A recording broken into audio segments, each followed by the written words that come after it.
com vocês? Eu sou o Mauro Fernandes e o Fama Filmes apresenta hoje para vocês mais um especial sobre as curiosidades do cinema. Tudo sobre as grandes produções. Aconteceu em Hollywood. Por trás das câmeras, Hollywood está longe de ser aquele glamour todo que vemos nas telas. Alguns filmes que adoramos tiveram situações problemáticas, mas por outro lado, isto rende muito assunto e curiosidades que muitas vezes falam a favor da bilheteria do filme, sempre tentando nos passar um final feliz que na maior parte é o que nos passam, porque a magia do cinema é o que importa. Do outro lado, ou seja, nos bastidores, Hollywood muitas vezes é cruel e trágico. Vamos conhecer algumas dessas produções e descobrir o que realmente aconteceu e qual foi seu desfecho. Iniciaremos agora Aconteceu em Hollywood.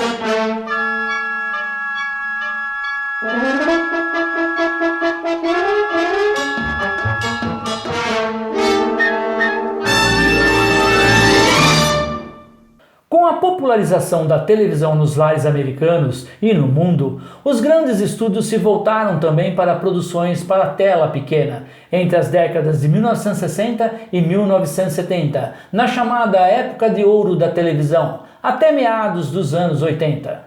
Um dos gigantes de todos os tempos, a 20th Century Fox, deixou sua marca com séries populares até os dias de hoje, que se tornaram clássicas no imaginário do público, principalmente para os fãs de ficção científica e aventura.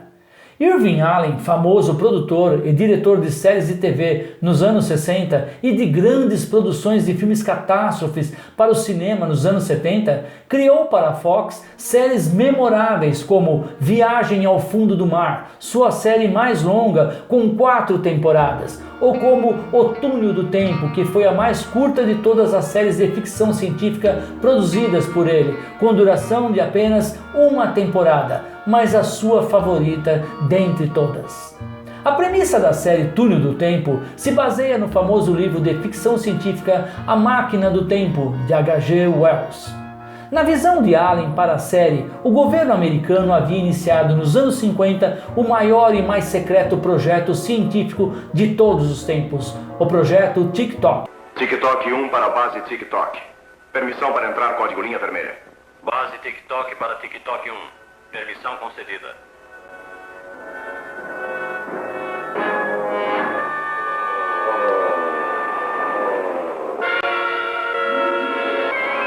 Onde poderiam, além de visualizar os fatos históricos como de fato aconteceram, mandar pessoas através do tempo por um complexo gigantesco escondido no deserto, chamado de O Túnel do Tempo.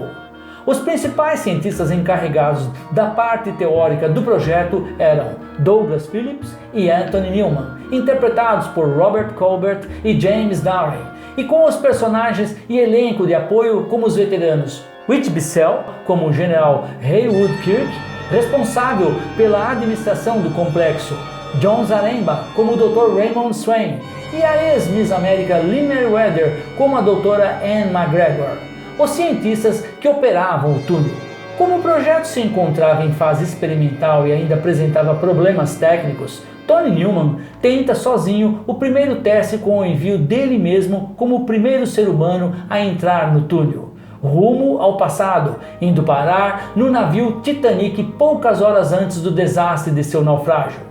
Para socorrer o amigo em dificuldades e após convencer o general Kirk da necessidade, Doug Phillips segue então atrás dele pelo túnel, e no decorrer dos 30 episódios da série, ambos se veem presos no fluxo do tempo e aparecendo em períodos notáveis da história, onde que apesar de cientistas se mostravam bons de briga ao defender suas vidas nas tramas de cada episódio.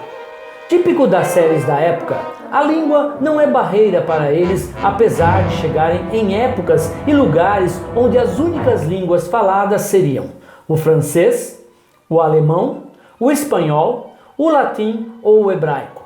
Assim, ou o túnel do tempo teria um tradutor universal embutido nele, ou é simplesmente considerado um ponto cego. Lógico, necessário a ser ignorado para o funcionamento das tramas.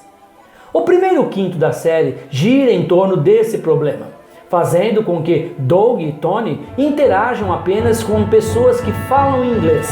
Mas a estranheza surge, por exemplo, quando os gregos da Idade do Bronze parecem estar falando inglês. Na época de sua produção, entre 1966 e 1967, esta série foi o programa de televisão mais caro já produzido por qualquer estúdio.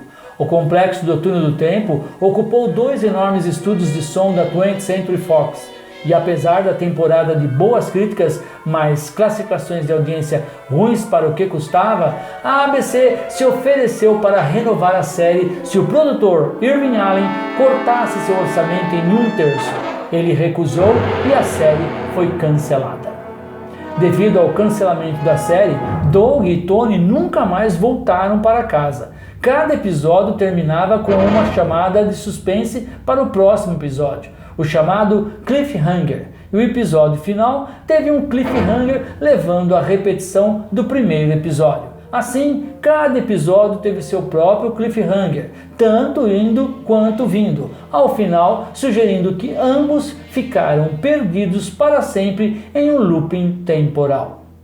Se a série fosse renovada para mais uma temporada, Irving Allen estava planejando que o Túnel do Tempo finalmente os trouxesse para casa, e os novos roteiros os fariam viajar no tempo a cada semana para consertar erros que aconteceram na história. Incrivelmente, uma grande curiosidade de bastidor envolve o Brasil.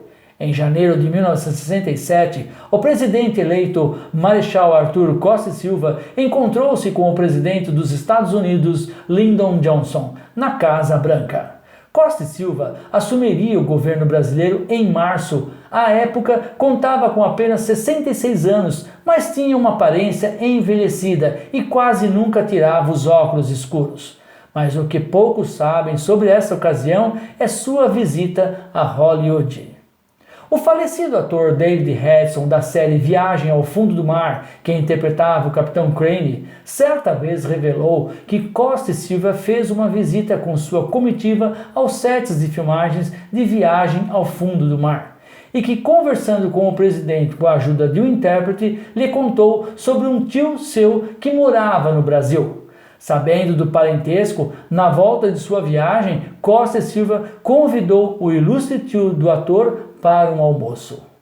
Para comprovar a história, sabemos que pelo menos uma outra série de Irving Allen recebeu a visita de Costa e Silva, exatamente O Túnel do Tempo, já que ambas as séries eram produzidas ao mesmo tempo em 1967. Nesta foto, vemos o Marechal Costa e Silva, presidente do Brasil em 1967, de frente ao centro, de óculos. À direita, Irving Allen, produtor e diretor, pessoalmente acompanhando a visita do presidente ao set de filmagens. As curiosidades e os bastidores das produções do mundo do cinema você saberá aqui. Assim, encerramos mais um Aconteceu em Hollywood. Abraços, amigos, e até a próxima! E não se esqueçam de acessar nossas redes sociais.